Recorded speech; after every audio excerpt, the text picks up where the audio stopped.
अस्सलाम वालेकुम जी। Last lecture में हमने इस्कीमिक हार्ट डिजीज़ को क्लासिफाई किया था।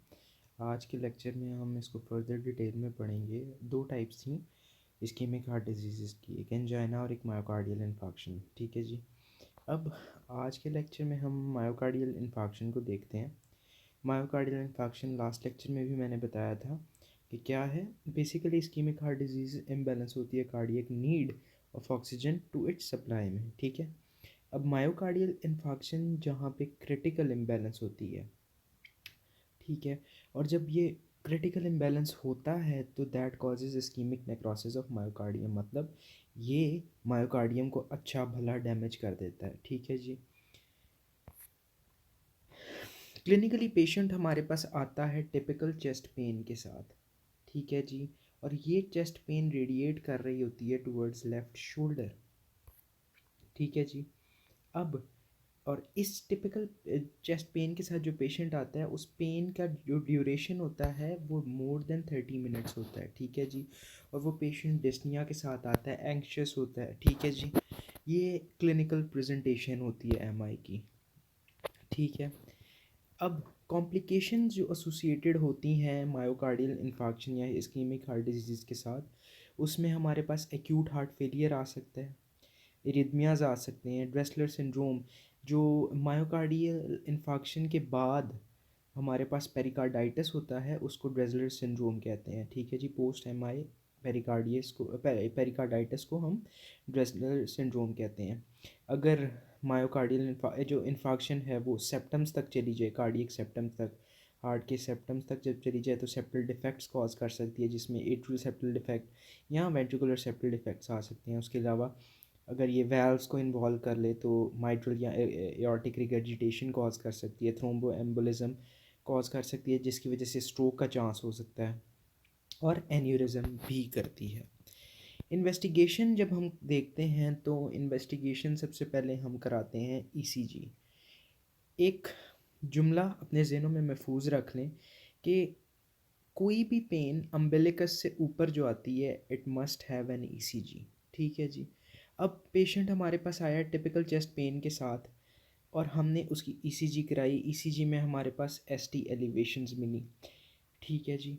और एसटी एलिवेशन जो एमआई के केस में होती हैं वो सिर्फ कॉरिस्पॉन्डिंग लीड्स में होती हैं। ठीक है। और जो टू ऑल 12 लीड्स में हमारे पास एस टी एलिवेशंस अगर मिलती हैं तो वो कौन सी होती हैं, वो पेरिकार्डाइटिस की एस टी एलिवेशन होती हैं। ठीक है जी।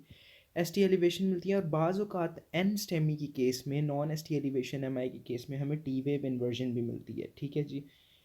नेक्स्ट, जब हम कार्डियक एंजाइम्स करवाते हैं पेशेंट के तो कार्डियक एंजाइम्स कुछ ये लिस्ट है, तो हम इनकी बेसिस पे हम देखते हैं। अब कार्डियक एंजाइम हमारे पास एक है सीपीके, क्रिएटिन फॉस्फोकाइनेज। ये राइज़ करता है 4 से 12 घंटे के अंदर और इसका पीक टाइम होता है 24 घंटे, और ये जाके 72 घंटे मतलब तीसरे दिन जाके सीपीके नॉर्मलाइज हो जाता है। ठीक है जी। नेक्स्ट एक है सी के एम बी, ये सी पी के का ही आगे सब यूनिट है। सी के एम बी जो है ये 8 आवर्स पे राइज़ करता है, 24 आवर्स पे ये पीक मारता है और नॉर्मलाइज हो जाता है 48 घंटे में। नेक्स्ट एंजाइम है A S T. A S T हमारे पास लिवर का भी एंजाइम है और हार्ट का भी एंजाइम है। ठीक है जी। ए एस टी जो राइज़ करता है वो 24 घंटे के अंदर राइज़ करता है। ठीक है। पीक करता है 48 घंटे में और नॉर्मलाइज होता है 72 घंटे में। ठीक है जी। हम इसको इस तरह से भी याद कर सकते हैं कि A S T 1 2 3 first day पे ये राइज़ होता है, सेकेंड डे पे मतलब 48 आवर्स में ये पीक करता है, और थर्ड डे मतलब 20 after 72 hours it settle down या नॉर्मलाइज। नेक्स्ट एंजाइम जो है हमारे पास लैक्टेट डिहाइड्रोजिनेज एल है। ये मार्कर ऑफ हेमोलिसिस भी है। जब बॉडी में हेमोलिसिस हो रही होती है किसी किस्म की तो ये भी राइज होता है। ठीक है जी। और ये कार्डियक एंजाइम भी है, एमआई के केस में भी ये राइज होता है। ठीक है जी। राइज होता है 48 आवर्स पे, पीक करता है 72 आवर्स पे और नॉर्मलाइज हो जाता है 14 डेज पे।